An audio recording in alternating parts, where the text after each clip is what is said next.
प्यारे बच्चों, क्या आपने कभी ऐसा शख्स देखा है जो ज्यादा से ज्यादा चीजें अपने पास रखना चाहता हो, लेकिन क्या हुआ अगर वो लालच में इतना आगे बढ़ जाए कि खुद मुश्किल में पड़ जाए।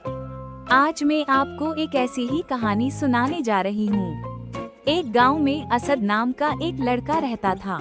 असद बहुत लालची था, खासकर इसको खाने पीने की चीजों का बहुत लालच था।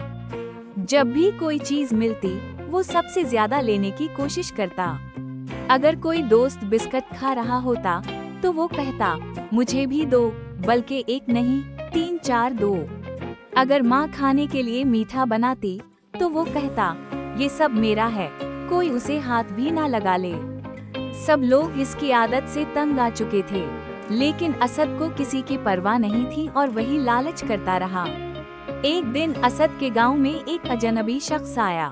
इसने कहा, यहाँ करीब ही एक गड्ढा है, जो इसमें सिक्का डालेगा उसे अपनी मर्जी की चीज मिल जाएगी। असद की आंखें चमकने लगीं। वो दौड़ता हुआ गड्ढे के पास गया और बोला, मुझे बहुत सारे बिस्किट और चॉकलेट चाहिए। इसने जेब से एक सिक्का निकालकर गड्ढे में फेंका।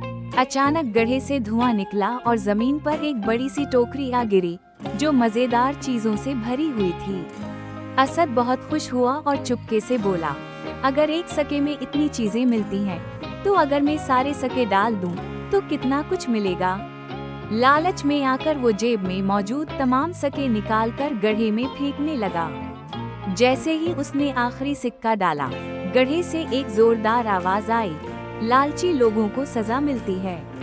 अचानक जमीन हिलने लगी और असद की सारी चीजें गायब हो गईं और खुद असद भी गड्ढे के अंदर जा गिरा।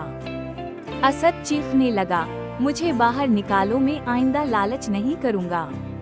गड्ढे की गूंजती हुई आवाज आई, अगर तुम वादा करो कि आइंदा लालच नहीं करोगे और दूसरों के साथ चीजें बांटोगे, तो मैं तुम्हें आजाद कर दूंगा।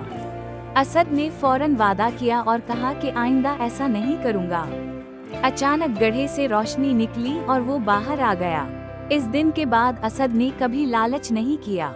अब वो हमेशा चीजें दूसरों के साथ बांटता है और खुश रहता है। बच्चों, इस कहानी से हमें क्या सबक मिलता है? इससे हमें ये सबक मिलता है कि लालच का अंजाम हमेशा बुरा होता है।